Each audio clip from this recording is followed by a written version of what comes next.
Welcome back to Saviyoota channel. ಹೇಗಿದ್ದೀರಾ friends? ಎಲ್ಲ ಚೆನ್ನಾಗಿದ್ದೀರಾ ಅಂದ್ಕೊಂಡಿದ್ದೀನಿ. ನಾನು ಕೂಡ ಚೆನ್ನಾಗಿದ್ದೀನಿ ಫ್ರೆಂಡ್ಸ್. ಇವತ್ತು ನಮ್ಮ ಮಲೆನಾಡು ಕಡೆ ಅದು ತೀರ್ಥಹಳ್ಳಿ ಕಡೆ ಮಾಡೋ ಮೀನು ಸಾರನ್ನ ಮಾಡಿ ತೋರಿಸ್ತಾ ಇದ್ದೀನಿ. ಬನ್ನಿ ಮಾಡೋದು ಹೇಗೆ ಅಂತ ನೋಡೋಣ. ಅದಕ್ಕೂ ಮುಂಚೆ ಯಾರಾದರೂ ನನ್ನ ಚಾನಲ್ನ ಸಬ್ಸ್ಕ್ರೈಬ್ ಆಗಿಲ್ಲ ಅಂದರೆ ಈ ವಿಡಿಯೋ ಇಷ್ಟ ಆದಲ್ಲಿ ಪ್ಲೀಸ್ ನನ್ನ ಚಾನಲ್ನ ಸಬ್ಸ್ಕ್ರೈಬ್ ಆಗಿ, ಹಾಗೆ ಲೈಕ್ ಮಾಡಿ, ಕಮೆಂಟ್ ಮಾಡಿ ಮತ್ತು ಶೇರ್ ಮಾಡಿ ಫ್ರೆಂಡ್ಸ್. ಇಲ್ಲಿ ಒಂದು ಅರ್ಧ ಕಪ್ ಆಗುವಷ್ಟು ಧನಿಯಾ ಕಾಳನ್ನ ತೊಗೊಂಡಿದ್ದೀನಿ. ಶುಂಠಿ ಮತ್ತು ಬೆಳ್ಳುಳ್ಳಿ, ಈರುಳ್ಳಿ, ಮುಕ್ಕಾಲು ಕಪ್ ಆಗುವಷ್ಟು ತೆಂಗಿನಕಾಯಿ ತುರಿ. ನೀವು ತೆಂಗಿನಕಾಯಿನ ಯೂಸ್ ಮಾಡಿಲ್ಲ ಅಂದರೂ ಪರವಾಗಿಲ್ಲ, ಹಾಕಲೇಬೇಕು ಅಂತೇನಿಲ್ಲ. ಮಾಡಿದರೆ ಖಾರ ಸ್ವಲ್ಪ ಕಡಿಮೆ ಆಗುತ್ತೆ ಅಂದ್ಬಿಟ್ಟು ಅಷ್ಟೇ. ಇಲ್ಲಿ ಜೀರಿಗೆ ಒಂದು 7ರಿಂದ 8 ಕಾಳಾಗುವಷ್ಟು ಮೆಂತ್ಯ ಮತ್ತು ಒಣಮೆಣಸು. ಫಸ್ಟ್ ಇಲ್ಲಿ ಒಂದು ಪಾತ್ರೆಯಲ್ಲಿ ಎಣ್ಣೆ ಹಾಕ್ಕೊಳ್ತಾ ಇದ್ದೀನಿ. ಎಣ್ಣೆ ಬಿಸಿಯಾದ ನಂತರ ಇದಕ್ಕೆ ಈರುಳ್ಳಿನ ಸೇರಿಸ್ಕೊಳ್ಬೇಕು. ಎಣ್ಣೆ ಸ್ವಲ್ಪ ಕಾದ ನಂತರ ಈರುಳ್ಳಿನ ಹಾಕ್ಕೊಳ್ಳಿ. ಬೆಳ್ಳುಳ್ಳಿ ಇಲ್ಲಿ 1 ಗಡ್ಡೆ ಆಗೋಷ್ಟು ಬೆಳ್ಳುಳ್ಳಿನ ತೊಗೊಳ್ಳಿ ಫ್ರೆಂಡ್ಸ್, ಸಾಕಾಗುತ್ತೆ. 1.25 kg ಮೀನಿಗೆ 1 ಗಡ್ಡೆ ಬೆಳ್ಳುಳ್ಳಿ, ದೊಡ್ಡದಾದರೆ 1 ಗಡ್ಡೆ ಸಾಕಾಗುತ್ತೆ. ಈ ರೀತಿ ಚೆನ್ನಾಗಿ ಫ್ರೈ ಮಾಡ್ಕೊಂಡ ನಂತರ ಇವಾಗ ಇದಕ್ಕೆ ಬೆಳ್ಳುಳ್ಳಿನ ಹಾಕ್ಕೊಳ್ಬೇಕು. ಒಂದು ಸ್ವಲ್ಪ ಈರುಳ್ಳಿ ಕಲರ್ ಚೇಂಜ್ ಆಗೋವರೆಗೂ ಈ ರೀತಿ ಫ್ರೈ ಮಾಡ್ಕೊಳ್ಳಿ. ನೆಕ್ಸ್ಟ್ ಇವಾಗ ಇದಕ್ಕೆ ಬೆಳ್ಳುಳ್ಳಿನ ಹಾಕ್ಕೊಳ್ತಾ ಇದ್ದೀನಿ. ಬೆಳ್ಳುಳ್ಳಿ ಕೂಡ ಅಷ್ಟೇ ಒಂದು ಸ್ವಲ್ಪ ಫ್ರೈ ಮಾಡ್ಕೊಳ್ಳಿ.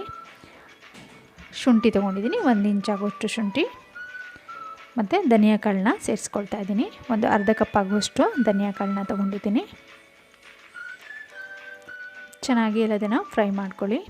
ನೆಕ್ಸ್ಟ್ ಇದಕ್ಕೆ ಮೆಂತ್ಯ ಕಾಳನ್ನ ಸೇರಿಸ್ಕೊಳ್ತಿದ್ದೀನಿ. ಮೆಂತ್ಯ ಕಾಳಲ್ಲಿ ಒಂದು 5ರಿಂದ 6 ಕಾಳು ಯೂಸ್ ಮಾಡಿದರೂ ಸಾಕಾಗುತ್ತೆ. ಸ್ವಲ್ಪ ಜೀರಿಗೆ, 1 ಸ್ಪೂನ್ ಆಗುವಷ್ಟು ಜೀರಿಗೆ ಹಾಕ್ಕೊಳ್ಳಿ. ಈ ರೀತಿ ಚೆನ್ನಾಗಿ ಮಿಕ್ಸ್ ಮಾಡ್ಕೊಂಡ್ಬಿಟ್ಟು ಒಣಮೆಣಸನ್ನು ಹಾಕ್ಕೊಳ್ತಾ ಇದ್ದೀನಿ. ಒಣಮೆಣಸನ್ನು ಕೂಡ ಅಷ್ಟೇ ಫ್ರೈ ಮಾಡ್ಕೊಳ್ಳಿ.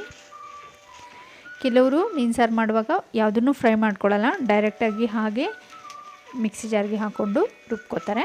ಫ್ರೈ ಮಾಡಿ ಹಾಕ್ಕೊಳ್ಳೋದ್ರಿಂದ ಸ್ವಲ್ಪ ಡಿಫ್ರೆಂಟ್ ಟೇಸ್ಟ್ ಕೊಡುತ್ತೆ.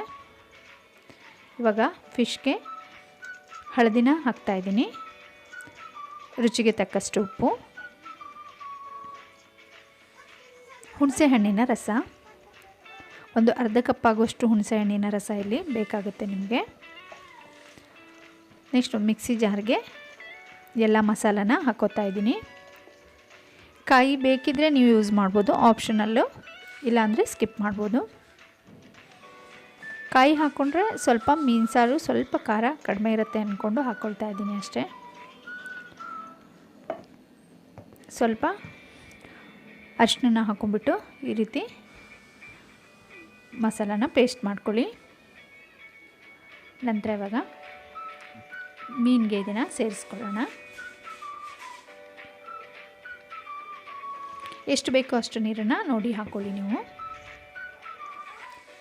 ನಾನಿಲ್ಲಿ 1-2 ಕಪ್ ಆಗೋಷ್ಟು ನೀರನ್ನ ಹಾಕ್ಕೊಳ್ತಾ ಇದ್ದೀನಿ. ಇದನ್ನು ಇವಾಗ ಈ ರೀತಿ ಚೆನ್ನಾಗಿ ಮಿಕ್ಸ್ ಮಾಡಿಬಿಟ್ಟು ಹಾಗೆ ಕೈನಲ್ಲೇ ಒಂದು ಸರಿ ಈ ಥರ ಮಿಕ್ಸ್ ಮಾಡಿಕೊಡಿ. ಇವಾಗ ಇದನ್ನು ಒಂದು 15ರಿಂದ 20 ನಿಮಿಷ ಕುದಿಯೋದಕ್ಕೆ ಬಿಡಬೇಕು ಫ್ರೆಂಡ್ಸ್. ಇವಾಗ ಚೆನ್ನಾಗಿ ಕುದ್ದಿದೆ ನೋಡಿ, ಮೀನು ಸಾರು ರೆಡಿಯಾಗಿದೆ.